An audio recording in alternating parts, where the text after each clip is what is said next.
বিসমিল্লাহির রহমানির রহিম। বাংলাদেশ জাতীয়তাবাদী ছাত্রদল বরিশাল ব্রজমোহন বিশ্ববিদ্যালয় কলেজ কর্তৃক আয়োজিত আজকের এই শোকসভার শ্রদ্ধেয় সভাপতি, ছোট ভাই সভাপতি, উপস্থিত আছেন এই কলেজের সম্মানিত অধ্যক্ষ, উপস্থিত আছেন বিএনপির সম্মানিত নেতৃবৃন্দ, বিএম কলেজ ছাত্র সংসদের সাবেক নির্বাচিত প্রতিনিধিরা এবং উপস্থিত বর্তমান এই কলেজের ছাত্রছাত্রী ভাই ও বোনেরা। বিএম কলেজ আমাদের একটি আবেগের জায়গা, আমাদের একটি ভালোবাসার জায়গার নাম বিএম কলেজ। সেই কলেজের ছাত্র সংসদ আমাদের আরেকটি আবেগের নাম।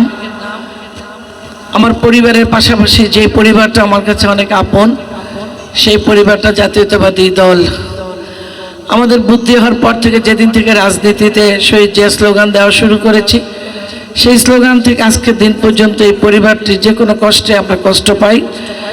এই পরিবারের একজন সদস্য অসুস্থ হলে আমরা যেন অসুস্থ হয়ে যাই, ঠিক তেমনি এই পরিবারের আমাদের কাছে যিনি সর্বশ্রেষ্ঠ সম্পদ।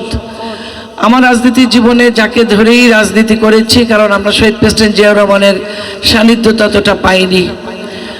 আমরা খালেদা জিয়ার পাশে থেকে, খালেদা জিয়ার কাছে থেকে যতটুকু পেয়েছি, আমার সারা জীবনের রাজনীতিতে আমি এই ঋণ, এই কথা বলে শেষ করতে পারবো না যে আমি এমন একজন নেত্রীর পাশে থেকে তাকে দেখে আমরা রাজনীতি শিখেছি, যিনি অনেক শাসন করতেন, আদর করতেন, স্নেহ করতেন, ভালোবাসতে জানতেন, কর্মীদেরকে কিভাবে কাছে টেনে নিতে হয়, কর্মীদেরকে কিভাবে দলের পক্ষে কাজ করতে হয়, এরকম একজন নেত্রীর আমরা পাশে তাকে আমরা দেখেছি বা পেয়েছি।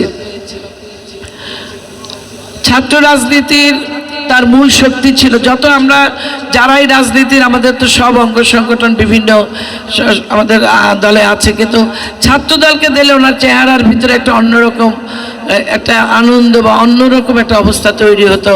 উনি ছাত্র নেতাদের, সাবেক ছাত্র নেতাদেরকে দেখলে উনি ওইভাবেই আর কি, উনি মনে করতেন যে এরাই আমার মূল শক্তি, এদের কাছে আমার মূল রাজনীতির মূল চালিকা শক্তি। এবং এটা উনি প্রায়ই বলতেন, যেদিন সমস্ত ছাত্রদল নেতারা যখন আমার বাংলাদেশের সব জায়গায় দায়িত্ব নিতে পারবে, মনে করবে সেদিন আমার দল অনেক বেশি শক্তিশালী হবে।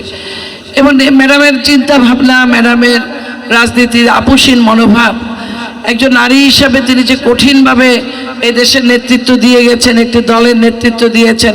উনি আমাদের মতো ছাত্র রাজনীতি করে আসেননি, উনি সাধারণ একজন গৃহবধূ থেকে রাজনীতিতে এসছেন, কিন্তু তিনি বাংলাদেশের মানুষকে তথা এই উপমহাদেশে উনি শিখিয়ে দিয়ে গিয়েছেন যে আপোষহীন মনোভাব কাকে বলে, আপোষহীনভাবে কিভাবে রাজনীতি করতে হয়। কোনো কিছুর কাছে তিনি আপোষ করেন নাই।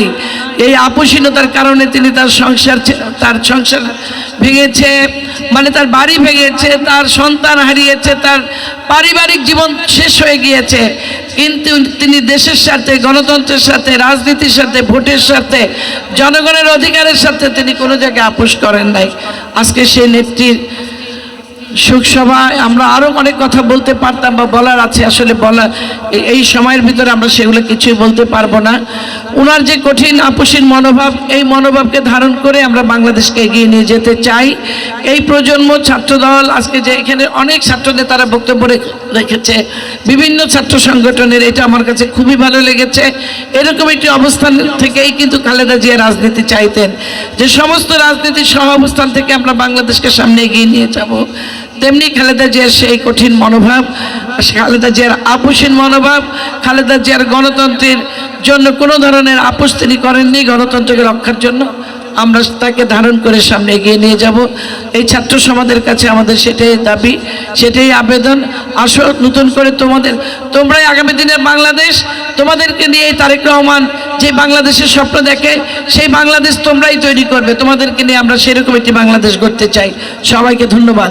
খোদা হাফেজ। বাংলাদেশ জিন্দাবাদ, জাতীয়তাবাদী দল জিন্দাবাদ। শহীদ জিয়া অমর হোক, আমার নেত্রী, আমার মা বেগম খালেদা জিয়া অমর হোক, খালেদা জিয়া, তারেক রহমান জিন্দাবাদ।